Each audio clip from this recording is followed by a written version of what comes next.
जो कि डुप्लीकेट इतिहास करता है, वो ये लिखते हैं कि 7 मौलवी आए और 7 माले की बिल्डिंग आए पहाड़ पे। एक मौलवी चढ़ता है, एक माले पे मर जाता है, दूसरा चढ़ता है, दूसरे माले पे मर जाता है, तीसरा, चौथा, पांचवा, सातवां, यानी 7 के 7 लोग जो बूढ़े होते हैं वो लोग मर जाते हैं। अगर उनके इतिहास को हम अगर देखें, अरे जो खुद नहीं चल सकते, जो उस घाटी पे, उस पहाड़ पे नहीं चढ़ सकते, ये लोग क्या लोगों का उद्धार करे होंगे वो समय पर? ये एक झूठी कहानी बताई गई है कि एक मौलवी थे, ये लोग, इन्होंने लोगों का उद्धार किया और ये उन्हीं की समाधि है। मैं उन गद्दारों को कहना चाहूंगा कि वो समाधि तुम्हारी नहीं, वो समाधि हमारी है।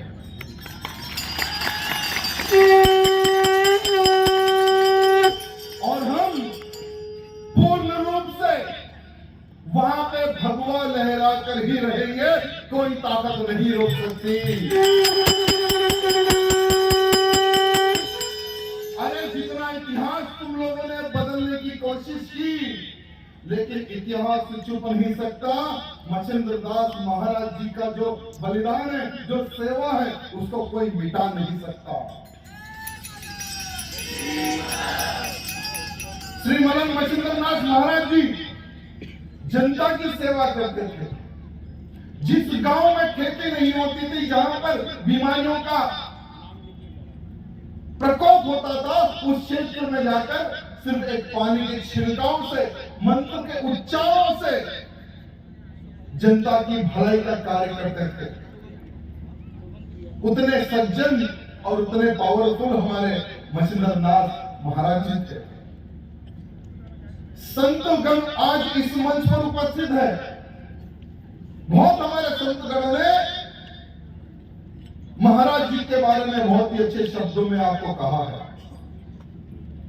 यहां से एक स्लोगन आ रहा था कि आई भवानी शक्ति दे, मलंगरना मुक्ति दे, कि आई का आशीर्वाद है जो तुम आज यहां पर उपस्थित हो। भवानी माता का आशीर्वाद है जो तुम लोग देश, धर्म, समाज की रक्षा के लिए यहां पर उपस्थित हो। अरे मां ने तो कब के ही तुम्हें आशीर्वाद दे दिया है, बस आपको उस किले पर विजय करना है, उस गढ़ पर विजय करना है।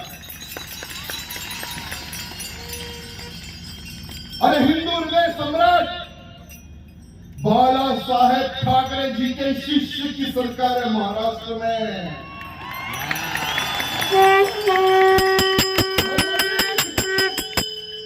धर्मवीर आनंद डीगे जी के शिष्य की सरकार है महाराष्ट्र में। और मुझे विश्वास है कि जिस तरह से अफजल की खबर उखाड़ कर फेंक दी, नामो निशान मिटा दिया, उसी तरह से ये जो बनी हुई है मौलवी की दरगाह, उसका भी नामो निशान मिट जाएगा, हमें विश्वास है। मैं सरकार से निवेदन करना चाहूंगा कि जिस तरह से अयोध्या में श्री रामचंद्र जी का मंदिर, बाबर का ढांचा साफ करके भव्य मंदिर का निर्माण हो रहा है, अरे जिस तरह से काशी में भव्य कॉरिडोर का निर्माण हो रहा है, उसी तरह से श्री मलन मच्छिंद्र नाथ जी की समाधि को मुक्त कराकर उसका विकास कर, ये मैं हमारे मुख्यमंत्री जी से निवेदन करना चाहूंगा। जैसे इस मंच के माध्यम से एक स्लोगन आया, जो हिंदू हित की बात करेगा वही मलंगगढ़ पर राज करेगा।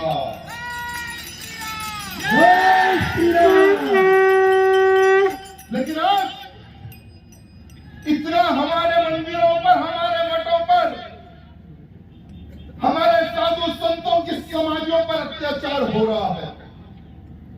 अरे ये वो धरती है जिन्होंने हिंदुत्व की रक्षा के लिए अखंड हिंदू अपना खून बहाया, ऐसे छत्रपति शिवाजी महाराज की धरती है ये।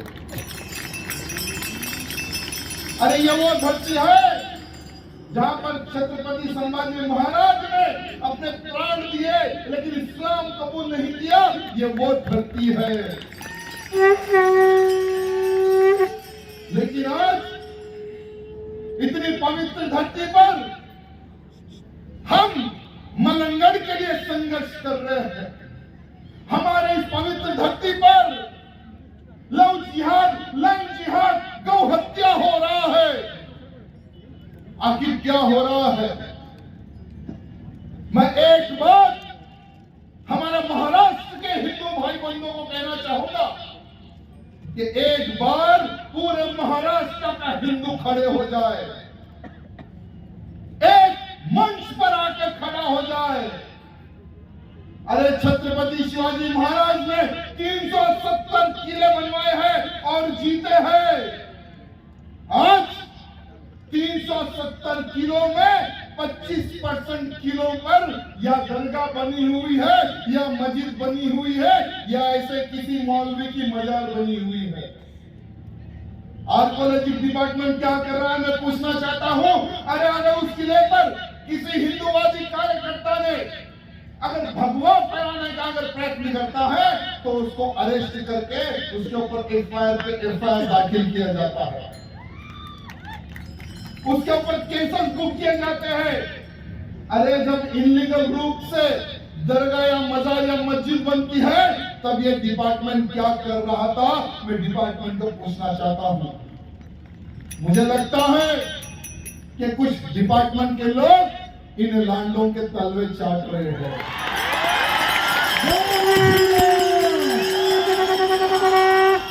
इनके तलवे चाटने वाले बन गए। मैं सरकार से निवेदन करना चाहूंगा कि ऐसे कितने गद्दार हमारे महाराष्ट्र की धरती पे छुपे हुए हैं, उनको आइडेंटिफाई किया जाए और उनको वो पद दिया जाए जहां पर टॉयलेट बाथरूम साफ किया जाता है, उन गद्दारों को वो पद दिया जाए। उनको अधिकार नहीं कि हमारे प्राचीन गढ़ की रक्षा करें। इन गद्दारों को अधिकार नहीं मेरे भाइयों। आज मलंगड़ का इस पवित्र धरती पर मैं सभी मेरे भाई बंधुओं को कहना चाहूंगा कि जब तक मलंगड़ मुक्त नहीं होता, मलंगड़ का ही नहीं महाराष्ट्र का कोई भी हिंदू खामोश नहीं बैठेगा। यह मैं महाराष्ट्र के हिंदू भाई बंधुओं से निवेदन करना चाहूंगा, छत्रपति शिवाजी महाराज के मावलों से निवेदन करना चाहूंगा। आज हमारे इस पवित्र धरती पर हमारी बहन बेटियों का धर्मांतरण किया जा रहा है।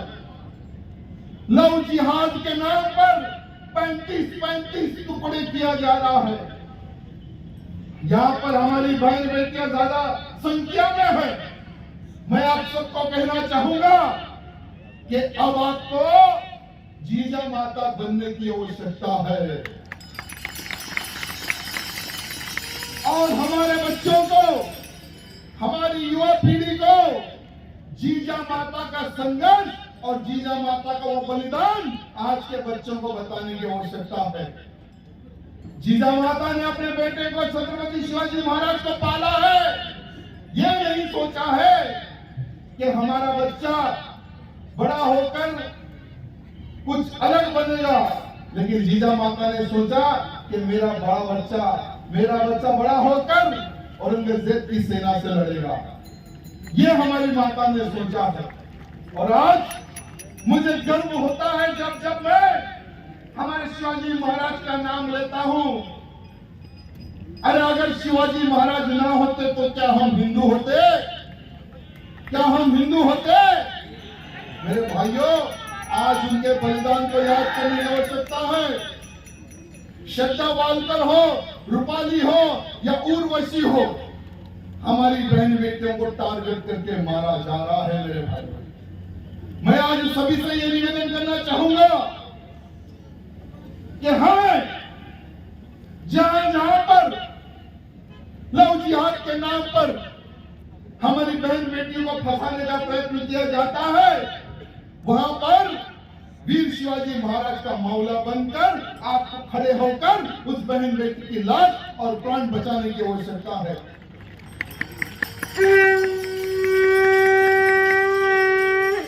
आज महाराष्ट्र ही नहीं, देश के हर कोने पर लव जिहाद के नाम पर अलग अलग गैंग एक्टिव है। ये सिमी नामक एक आतंकवादी संगठन जो कि केरला में प्रारंभ हुआ, आज पूरे भारत में लव जिहाद के नाम पर हमारी बहन बेटियों को फंसाया जा रहा है। अरे इनका घर नहीं चलता, इनके घर में खाने को नहीं रहता और ये हमारी बहन बेटियों को टारगेट करते हैं। क्या आज हिंदू समाज को सोचने और समझने की आवश्यकता है या नहीं है, मैं पूछना चाहता हूं। लेकिन आजकल हमारे हिंदू भाई बंधुओं में एक नया कल्चर प्रारंभ हो रहा है कि तू मराठा, तू राजपूत, तू रेड्डी, तू ये, तू वो। मेरे भाइयों, अगर हम जाति में पट जाएंगे, जो कश्मीर में हुआ हिंदू पंडितों का हाल, वही पूरे देश में हिंदुओं का हाल होगा। आज हम हिंदुओं में हम तो हमारे दो की एक स्कीम चल रही है। नहीं, हम तो दो बच्चे ही पैदा करेंगे, एक को इंजीनियर बनाएंगे, एक को डॉक्टर बनाएंगे और एक बहुत बड़ा हम महल बनाएंगे इनकी कमाई से। लेकिन याद रखना, जो कमाई से आप बंगलो बनाओगे, जो कमाई से आप बिल्डिंग बनाएंगे, आने वाले समय में यही लोग उस बिल्डिंग, उस बंगलो पर राज करेंगे। जो कश्मीर में हुआ वो भारत के हर कोने में होगा अगर जाति में बंट जाओगे। याद रखना मेरी बात। आज जो हमारा दुश्मन है, इन्होंने एक स्कीम प्रारंभ की है कई वर्षों से, हम 5 और हमारे 50। हम 5 हमारी 50 वाली स्कीम, ये सिर्फ अपनी नहीं मेरे भाइयों, कई 100 वर्षों से इनकी प्लानिंग चलते आ रही है। इसीलिए पूरी दुनिया में 50 से अधिक इस्लामिक राष्ट्र है, पूरी दुनिया में 150 से अधिक ईसाई देश है, लेकिन पूरी दुनिया में एक हिंदू राष्ट्र था नेपाल, अब वो भी सेक्युलर बन गया। अब मैं आपसे पूछना चाहता हूं, क्या एक भी हिंदू देश है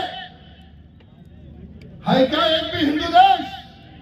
अरे अगर आने वाले समय में अगर हिंदुओं की संख्या भारत में कम हो जाएगी, जिस दिन अगर ये लोग 40 से 50% हो जाएंगे, तुम्हें मार मार के भगाएंगे। मैं पूछना चाहता हूं, किस देश तुम जाओगे?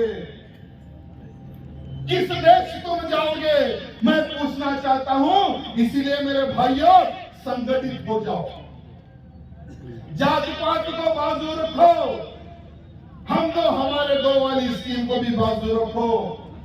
2 बेटे मेरा घर चलाएंगे, 2 बेटे हमारा नाम करेंगे, 2 बेटे धर्म और देश की रक्षा करेंगे, ये स्कीम प्रारंभ हो।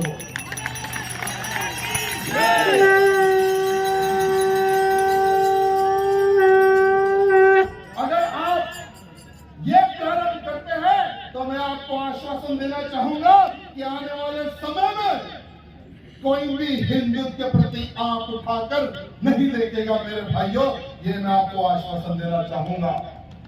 आज हमारे इस महाराष्ट्र की पवित्र धरती पर गौ हत्या पर कानून रहते पर भी, भले ही सिटी में, मुंबई में गौ माताओं का कत्ल ना हो रहा होगा, लेकिन कई जिलों में गौ माता और गौ माताओं को काट, उनके बच्चों को काट कर मांस को एक्सपोर्ट किया जा रहा है। सिटी में चोरी छुपे से एक्सपोर्ट किया जा रहा है।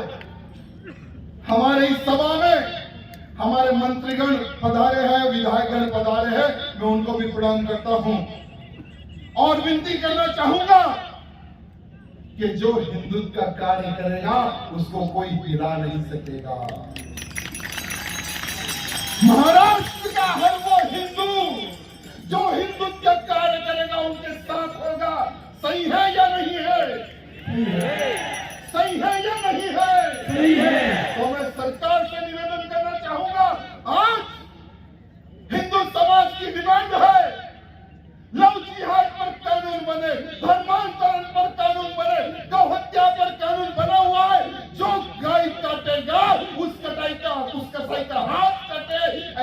कानून पारित करे। अरे देश धर्म का नाता है, गाय हर हिंदू की माता है, लेकिन ये लांडे हमारी गौ माता को काटते हैं। हमारी गौ माता का खून इस धरती पर बहाते हैं। शर्म की बात है मेरे हिंदुओं, शर्म की बात है। अरे जब एक बच्चे का जन्म होता है, जब उसकी मां को दूध नहीं आता है, तो डॉक्टर कहते हैं कि आपके बच्चे को तो गौ माता का दूध पिलाइए। डॉक्टर ये नहीं कहता है कि भैंस का दूध पिलाइए या जर्सी गाय का दूध पिलाइए या गधी का दूध पिलाइए, ये नहीं कहता डॉक्टर। डॉक्टर कहता है कि गैया मैया का दूध पिलाइए आपके बच्चे को। अगर गाय नहीं रहेगी तो किसका दूध पिलाओगे? क्या डब्बे का दूध पिलाओगे? क्या मैं पूछना चाहता हूँ। अरे अगर डब्बे का दूध पिया हुआ बच्चा बड़ा होगा तो वो भी डब्बे जैसा ही दिखेगा, शिवाजी के मामले जैसा नहीं दिखेगा, बात याद रखना। और हमारे बहुत सारे सेकुलर भाई बंधु, क्षमा चाहूंगा, ये सेकुलरिज्म छोड़ दे, क्योंकि आने वाले समय में भारत देश एक हिंदू राष्ट्र बनने वाला है।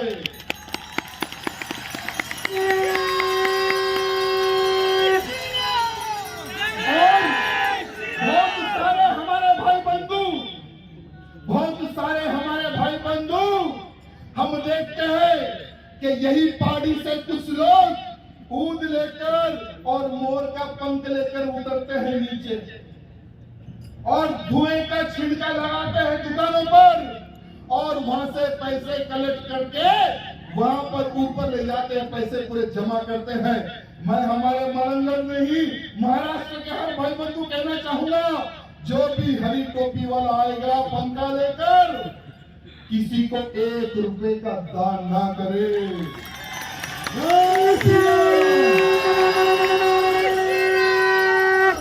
जहां कहीं भी हमारे मंदिर हो, हमारे मठ हो, हमारे प्राचीन स्थल हो, अगर वहां आप पूजा पाठ या दर्शन के लिए जाओगे तो किसी हिंदू के पास से ही आपको कुछ खरीदना है, ना कि गौ हत्यारे के पास से, ना कि गौ मांस खाने वाले से 1 रुपए की चीज नहीं खरीदना है। अगर ये काम अगर आप प्रारंभ करोगे, भगवान को साक्षी रखकर मैं आपको वचन देना चाहूंगा, आने वाले समय में हम 100 करोड़ हिंदुओं की वजह से इनका जीवन चलता है। अगर हम खरीदारी बंद कर देंगे तो ये लोग हमारे पैर पकड़ के बोलेंगे कि क्षमा कर दो। ना हम गाय काटेंगे, ना लोग जिहाद करेंगे, ना धर्मांतरण करेंगे। हम तो आपके छोटे भाई हैं, हमें भाई की तरह देखो। ये लोग आपके पैरों पर गिरेंगे, लेकिन हम तब सोचेंगे कि इनको भाई बनाना है या नहीं बनाना है। एक नेता मिला था 4-5 दिन पहले एक सभा में, लातूर की सभा में। वो नेता कहता है कि वो जमाना गया, अब तो हम भाई भाई हैं। मैंने पूछा आपका नाम क्या है? उसने कहा मेरा नाम शिवाजी है। मैंने कहा नाम रखने से तुम शिवाजी नहीं बन सकते, क्योंकि शिवाजी महाराज और अफजल खान कभी भाई भाई नहीं हो सकते।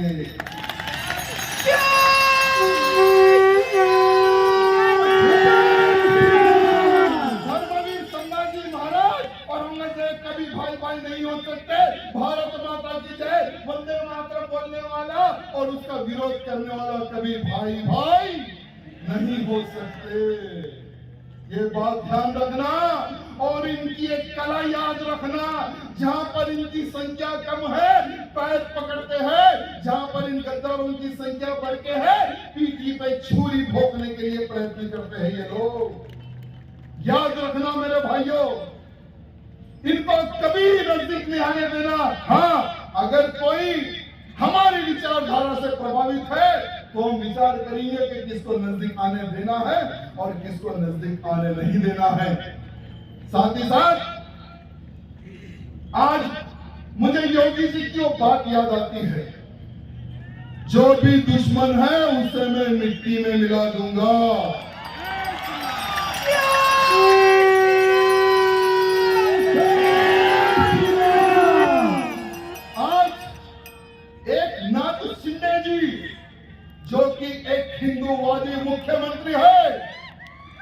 मैं उनसे निवेदन करना चाहूंगा कि पहले आपने उस मच्छिंद्र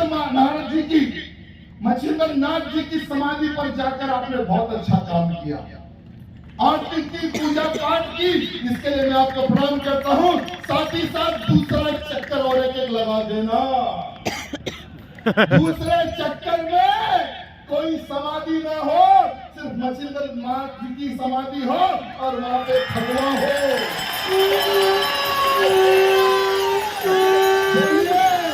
आपको कितने हिंदुओं की शक्ति चाहिए?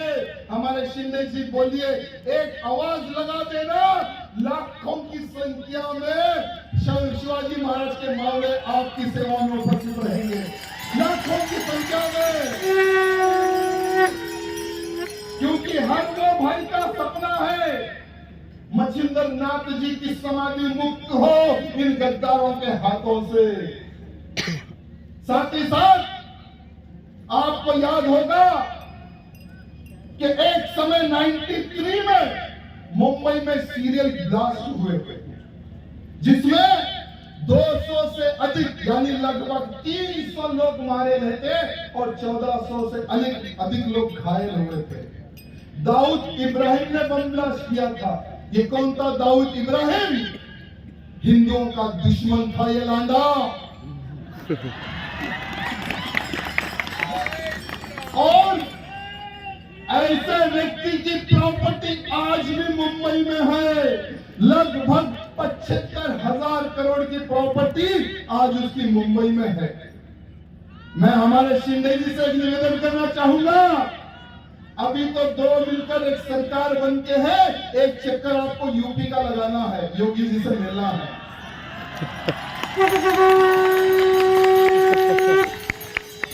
योगी जी अपने दुश्मन को बख्शते नहीं, नस्ल तो नाबूद कर देते हैं।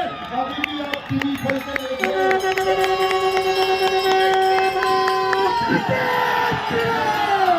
जो भी सर उठाता है उसका सर कुचलने के साथ साथ में उसका मकान को भी ध्वंस कर देते हैं।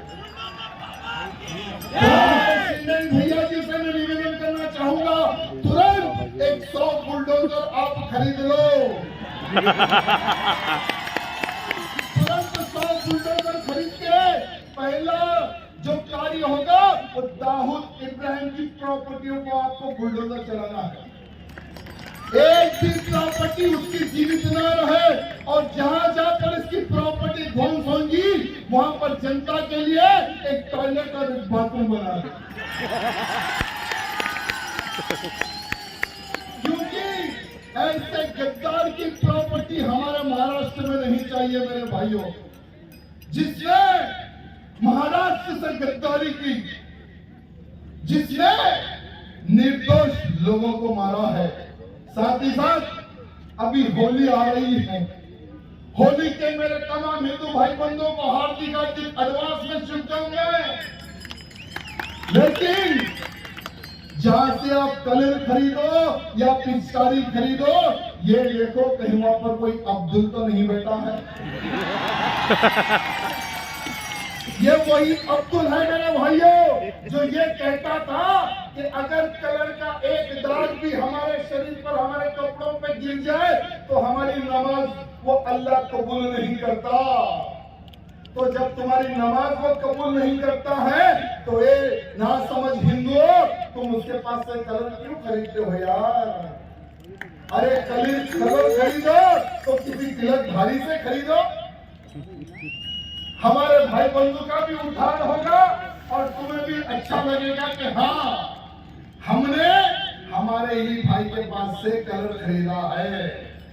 साथ ही साथ आज इस मनोरंजन में, इस पवित्र धरती पर इतनी बड़ी संख्या में मेरे भाई बंधु पधारे हैं और इस मंच पर बड़े बड़े साधु संत उपस्थित हैं। आज आपको एक शपथ लेकर यहां से जाना है कि आज सभा हुई, वक्ताएं आए और उन्होंने कुछ कहा और हमने कुछ सुना और 2-4 दिन के बाद में इसे भूलना नहीं है। जितने लोग सोशल मीडिया यूज करते हैं व्हाट्सएप हो, सोशल मीडिया में जितने भी ऐप्स है, ट्विटर हो, हमारे शिंदे जी को रोज एक ट्वीट कर दो कि भैया अब भगवा लहराने का समय आ गया, आ जाओ, मलंगल पधारो। हिंदू समाज प्रतीक्षा कर रहा है, हिंदू समाज देख रहा है। सिर्फ मलंगल ही नहीं, जिस प्रकार से औरंगाबाद का नाम आपने बदला है, धर्मवीर संभाजी नगर रखा है, जहां जहां पर इन लांगों के नाम है, सबको मिट्टी में मिला दो। हिंदू समाज, महाराष्ट्र का छत्रपति समाज आज तुम्हारे साथ है। ये आपको रोज ट्वीट करना है और प्रार्थना करना है। वैसे तो हमारे मंत्रीगण उपस्थित है और ऐसे वैसे मंत्री नहीं है, ये भी बड़े तेज धर्रार है और ये कॉम्प्रोमाइज वाले मंत्री नहीं है मेरे भाइयों, ये डायरेक्ट शूट करने वाले मंत्री है हमारे। और विश्वास है कि ये भी मलंगल मुक्ति चाहते हैं, इसलिए इस सभा में पधारे हैं। इस बात का संकेत है, इस बात का संकेत है, इसलिए मंत्रीगण पधारे हैं। बहुत ही जल्द आप देखेंगे, हम देखेंगे और हम भी साथ रहेंगे, वहां पर भगवा लहराने वाला है। और हमारे नेतागणों से मैं निवेदन करना चाहूंगा, महाराष्ट्र में किसकी संख्या ज्यादा है, तिलकधारियों की या टोपीधारियों की, ये एक बार विचार कर लेना। जो तिलकधारी है वो आपके साथ है और ये दो हत्यारे कभी आपका साथ नहीं देंगे, ये बात ध्यान रखना। इसलिए जहां पर संख्या होगी, जहां पर संख्या का बल होगा, वहीं पर आपको विचार करना है और इनका नामो निशान आपको मिटाना है। बोलो भारत माता की।